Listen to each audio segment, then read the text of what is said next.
Good morning, viewers. The Executive Board of the International Monetary Fund approved Nigeria's request for emergency financial assistance or special drawing rights of about $3.4 billion under the rapid financing instrument to meet the urgent balance of payment needs stemming from the outbreak of the COVID-19 pandemic. The near-term economic impact of COVID-19 is expected to be severe, while already high downside risks have increased, even before the COVID-19 outbreak.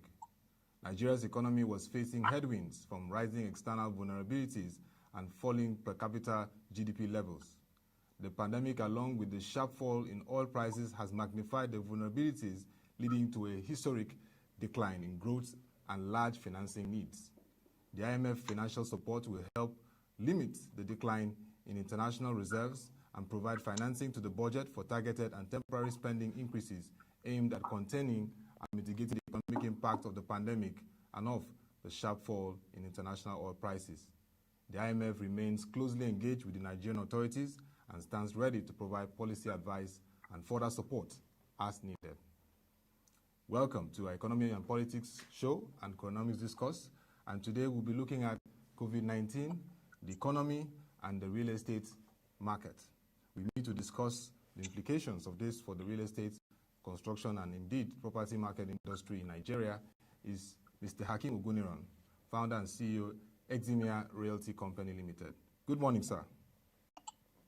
Good morning, and I'm very pleased to be here. Thank you for having me this morning. Yes, thank you for joining us today. And first, I'd like to ask your experience so far throughout the lockdown period. Well, experience has been mixed.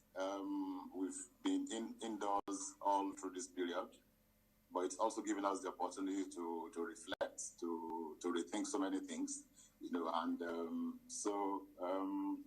we'll see the way it goes. It's a very tough time, but I think one has to make the best use of this time. That's just my own perspective. Okay. So far, the COVID-19 has had its impact on the economy, but we just read the latest updates that the International Monetary Fund has approved Nigeria's Special Drawing Right Fund of $3.45 billion. How do you think this will really impact the economy at this point? Well, I mean, that's very good for us because we need all the help that we can get from out there at this particular time. As you will imagine that COVID-19 has been both disruptive and destructive. That's affected most economies negatively. But for our economy, it has exposed the frailties of our economy. I used to say that our economy was in the intensive care unit before, but now we are now an ambulance case in the emergency ward. Oil price has fallen to the lowest that anybody can ever imagine. Unfortunately, we've not spent rightly on our infrastructure in the past, so we need a lot of money. CBN is trying to create an infraco on 1.5 trillion naira. Money has to come from somewhere. The stimulus, the packages. Yeah. You mentioned about the Central Bank of Nigeria's Infraco PLC. We will still come to that. Well, let's look at the issues facing the real estate market in Nigeria because of the COVID-19. Just to let you know that in the UK, looking at what's happening across the globe, I just looked at UK, which has a very vibrant property market. They're projected to lose about $18 billion based on the lockdown, and home sales, where they won't be able to sell over 500,000 homes this period. I'm seeing your background, lovely properties there. I mean, everybody wants to get properties. But do we have data at this point of the impact of COVID-19 on the real estate market in Nigeria? Okay, we don't have specific data at this time. I do know that one or two platforms to which I belong, we already tried to collect some data so that we can estimate the overall impact. But clearly the impact has been very, very negative on the sector. The sector has struggled since 2016. I mean, if you go back in time. In 2016, negative growth of 6.8%. 2017, negative growth of 4.7%. 2018, negative growth of 4.2%. and slight recovery in 2019, minus 2.3%. And we were just about to start singing hallelujah in 2020, when the pandemic COVID-19 showed up. Yeah. The pandemic has destroyed all hopes and optimism, with which we started the year. So I do hope that in the next few weeks, we should be able to come up with some data in terms of Naira and Kobo, and in terms of units lost on sales and all the other parameters. So how is it going? I know that you're also a very key stakeholder in the industry. I know that beginning of the year, your outlook was very bright in what you wanted to do in terms of properties, projects, malls. I mean, apart from Eximia, UPDC, Afriland, Heaven Homes, various key stakeholders in the real estate industry have projected strategies and even looked at the risk. And COVID-19 wasn't part of the risk initially when we're looking at the year. Okay, so 2020 started on a very, very optimistic note for the real estate sector. A combination of factors accounted for that. Regulatory development.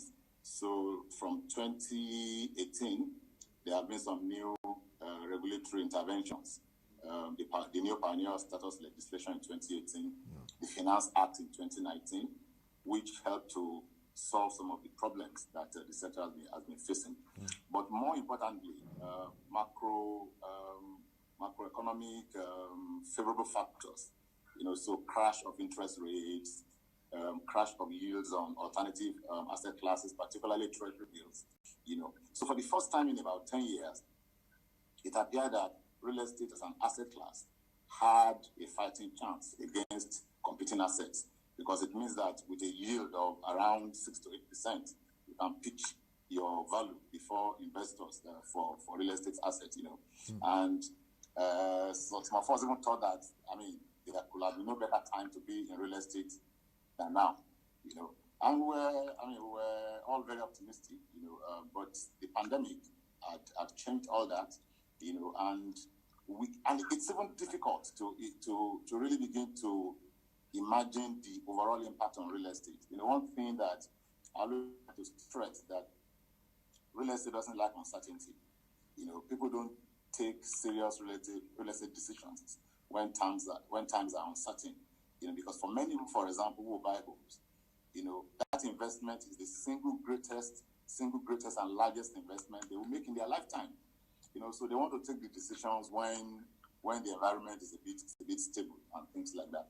And also, the pandemic is very unique because now people are talking of survival. People are talking of staying afloat. Yes. People are talking of feeding. People are talking of meeting the most basic needs, first of all.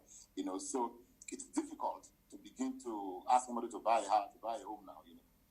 Clearly, I'm sure buying a home is not on the mind of so many people at this particular point in time. Yeah. And that calls for innovation, that calls for looking at how to assess the market in terms of retail players who you have mentioned the issue of survival, and then you can meet them at their various segments and the markets. So let's say for the high net worth individuals, this period, the market could still be vibrant, but of course, like you said, the economy has implications. We're seeing pay cuts, job losses, and challenges in various sectors like aviation, like the tourism and hotels industry, and you just mentioned the real estate, which will be impacted too. So what are the innovations going around? What are the opportunities you're seeing in the industry amidst the pandemic? Okay, off the back of very strong macro fundamentals, So where the economy is strong, real estate will thrive. And the converse is also true, Now, let's try and now picture the impact on the various segments which you've alluded to. Obviously, in the luxury segment, most of the people who are buying in that segment, they are owner-occupiers. So my sense is that some of them, and that's the sense that we also get from the market. A lot of the buyers in that segment, they probably will still buy. They may delay, and watch things. They may adopt a wait-and-see attitude. In that segment, people will still buy because it's a very niche market, and the the focus of the players in that market is very clear. They know, and most people are owner occupier. So it's either they are buying a first special home or they are changing home, and they deliberately go all out to look for it. Now, but below that segment, if you're talking of the value segment, the classic segment, the lower rungs of the ladder, the reality of the matter is that when the economy is struggling, that segment struggles. So for me, I think that the players in that segment, they have to rethink and recreate value for the customers. Because competition is going to be very, very stiff and fierce in that segment, and people are going to be demanding more and more for every naira they put in that segment. So that calls for innovation, that calls for flexibility, that calls for exceptional customer understanding and management. That calls for critical value engineering of your designs, of your execution parameters on site, so that you can deliver value, at much more competitive prices than competition in that segment. And you talked about critical innovation and engineering, and we're looking at a sector that could be very, very, very dynamic in terms of the opportunities for the real estate, the healthcare, looking at healthcare tourism, yes, providing that enabling infrastructure. Are those things that yes, you and the industry players are looking at, considering the fact that the pandemic, now we have over 1,000 cases, and this will have an opportunity to create that environment, saying for patients, for people to really, really recover effectively and have that environment for effective treatment? Okay, I mean, clearly, healthcare is an area of strong focus for many of us, including my company. We're currently working with a consortium on some very unique projects in that respect. You see, but before the pandemic, part of the challenges of the sector, you will still face when you want to go into these new areas. You want to begin to enter into that realm, you need patient capital. So we need to rethink the whole financing platform. Long-term funding is scarce. The rates are unaffordable.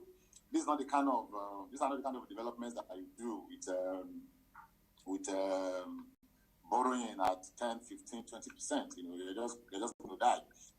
So we need to recreate the funding platforms, in the sector, and happily, the Finance Act has helped to solve one of the most critical problems of real estate investment trusts, Yeah. So I'm thinking that in the next months, and years, we will be able to see promoters of new REITs in the market, because unless you are able to create a platform for attracting long-term funding, it's difficult to do to play in those segments. But you're right.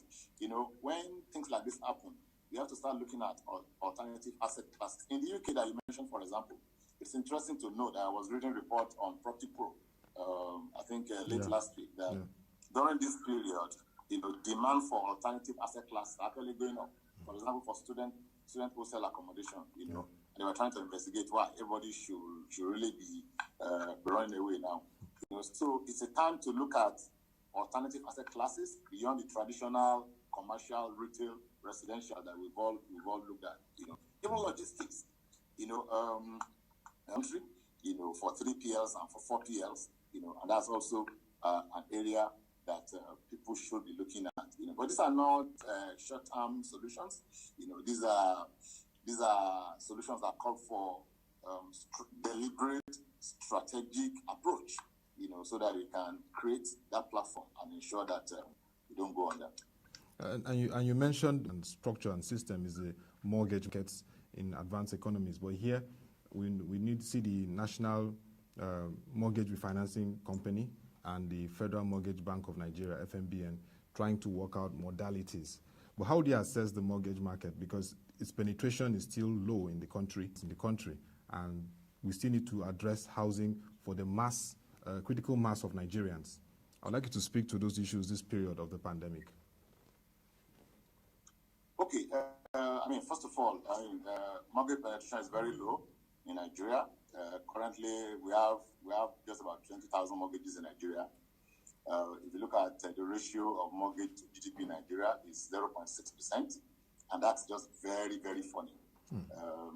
It's very funny because Ghana is 2%, South Africa is 30%, UK is 60%, US is 70%. So you can see that we really have not started at all in that respect. And a whole lot of factors are accountable for that. First of all, you have to look at the structure of the economy, and you have to look at the available funds in the market. I speak to lenders every time. I speak to financiers every time, and they tell you that we give what we get. If we get money at this rate, we give at that rate, which really was the problem. But a whole lot of reforms are taking place in that segment. You have mentioned the Nigerian Mortgage Finance Company. It's about a lot of people misunderstand NMRC. The NMRC itself does not create mortgages. The NMRC is supposed to be a liquidity creating vehicle in the industry. The NMRC is supposed to refinance the mortgages created by the primary mortgage institutions. So it means that if you have to go back, it means that the PMS have to create mortgages. For the PMS to create mortgages, we have to create assets. Because we can only create mortgages based on assets which have been created, which have been developed. So the challenges around asset creation we have to solve. All the structural regulatory constraints that are hamstringing us from turning out assets the way it should be, we have to solve those problems. It is when you solve that problem that the PMS can create can create the mortgages, and then the NMRC can begin to refinance. That is the way it works. So we have to look at the entire chain and see how, and that is why I think that post-pandemic, post this COVID-19, everybody will have to recognize that this is business unusual. We have to deliberately deal with all those blockages, issues around transfer of title. I'll give you a typical example. One of the greatest problems in this industry is that the industry is very illiquid. We have to said before that one of the things that we need to do is we have to commoditize housing. We have to be able to buy houses the same way you buy practically every other commodity. We have to remove all the regulatory bottlenecks, consent provisions, perfection of title. We have to deliberately reduce the rates to make it attractive to people. As it is today, if you take the cost of perfection to be around 20%, for example, it means that if a property changes hands 4 times in a year or in 2 years, the last person is paying over 100% of the capital value of the asset. It doesn't make sense, and it will never work. So until we begin in government to understand that we're killing the system unwittingly, we're creating a lot of debt capital in the system. That is when we begin to make progress. So it goes beyond just reforming the mortgage sector, because this mortgage sector, of course, mortgage is very critical. But we have to create assets. It is after you create assets that they will create mortgages before NMRC begins to refinance those mortgages. So that, to me, are the critical issues that we need to be looking at this particular point in time. And Mr. Hakeem, Nigeria is Africa's most populous nation. We have different classes, like you've outlined, luxury, even to housing. We can begin to look at how other property companies can develop even into mass housing and address the housing deficits in the country. What are your thoughts on this? Okay, I think one of the things that this COVID pandemic has shown all of us is the depth of the housing crisis that we have. We all have always said that the deficit is 10 million, is 17, is 20 million. But I'm not sure that we all understand the depth. But we've seen images on the social media and on the television in the past few weeks. Incidentally, last year, the UN rapporteur on housing, Lena Farah, came to Nigeria. And she visited Lagos, Abuja, and Port Harcourt. And in her report, which I've really taken time to review, she said that what she saw in Nigeria was the most severe and the most terrible she has seen anywhere in the world. And she spoke about slums, and we all have seen it in the past few weeks. First of all, the point must be made that home ownership rate in Nigeria is less than 25%. Home ownership rate in Romania is 96.4%. In Singapore is 90.8%. In deficit in home ownership penetration. You can begin to imagine where the issues around affordable housing crisis is coming from. So, but like I've said, we need to tackle the problem. We need to commoditize housing.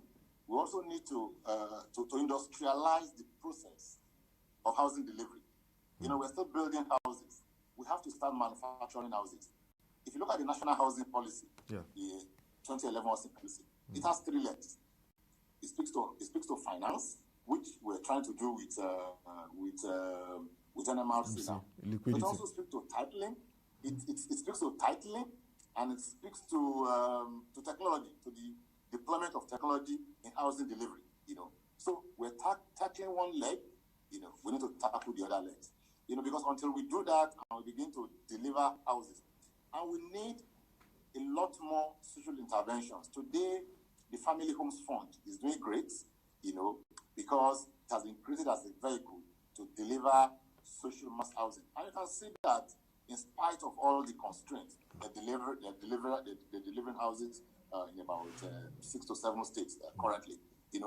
So the government must understand that those interventions are necessary for the people at the mass housing level. The reality of the matter is that I always make the point that all over the world, if you look at any country that has been successful in delivering affordable housing, you find a coalition of government, of developers, of financiers, of guarantors, everybody coming together. But today, we expect developers to go through the same window and still deliver affordable housing at the mass market. It is difficult for any developer, and that is a big challenge in that respect. Wow. Very interesting. I mean, the national housing policy, from the way you brought it out, the titling, liquidity, those two issues are very key. Once those are addressed, technology can really come into place and transform the market. But in terms of regulatory framework and even policies at this point, what additional things that you and your industry players would like to see happen as the lockdown begins to wind down for the industry to unlock opportunities and begin to address the challenge of housing in the country?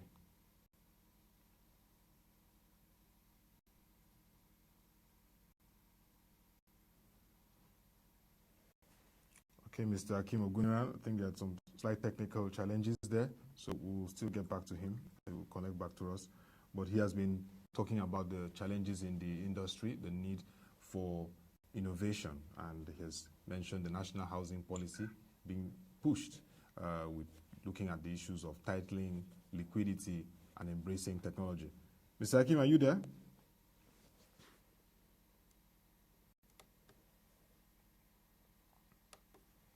Okay, so while we try to get back to him, we just want to summarize some of the key things that Mr. Ogunniran raised on the issue of the real estate industry and how it can move forward. First, the issues around ensuring that the role of the Nigerian Mortgage Refinancing Corporation is strengthened in the area of liquidity. Because when there's liquidity there, it attracts more capital into the industry and people can begin to finance projects. Nigeria's housing deficit, as we've discussed, is ranging over 18 million. And like he said, the UN rapporteur on housing that came to Nigeria expressed concerns over the living conditions of Africa's most populous nation. It shows that the policymakers, the regulators, and all the key critical stakeholders in the real estate industry will have to continue to work together to create that necessary environment to develop properties, develop critical scale housing. We are up to acknowledge the efforts of the family home funds, trying to also help to finance critical mass housing in the country. The national housing policy, driven by the current Minister for Works and Housing, Mr. Babatunde Raji Fashola, trying to build houses, create mass housing across the country. It is also commendable. and we'll try to get back to Mr. Hakeem as we try to wrap up. So, as we can see, home ownership is a very critical issue for Nigeria. As we've heard from the expert, Mr. Hakeem Ogunniran, it's below 25% in Nigeria. Home ownership is critical for Nigeria, and if there is one thing that we can take away from this discourse, it's important for us to have home ownership. And for an economy like Nigeria, it becomes very critical. And I believe that the policymakers and key stakeholders will look at this very important issue. As we know, real estate is very important for an economy. For the UK, it's about 7% contribution to GDP. And that's why in the initial analysis, we could see why the lockdown has impact on the industry. According to Knight Frank, $18 billion will be lost and over 500,000 homes will not be sold this period because of the COVID-19 pandemic. Also, across the world, governments are restructuring mortgages for their citizens to help them in this period of the pandemic. That would have been something effective for Nigerians if we had a very vibrant and effective mortgage industry. So still trying to get up to Mr. Hakeem. And so at this point, we would like to really thank you for your joining us and engaging us. So Mr. Hakeem, are you there now? Can you hear me?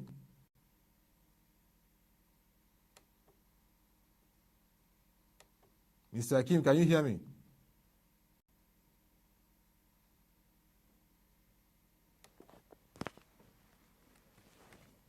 Okay, so we're trying to connect.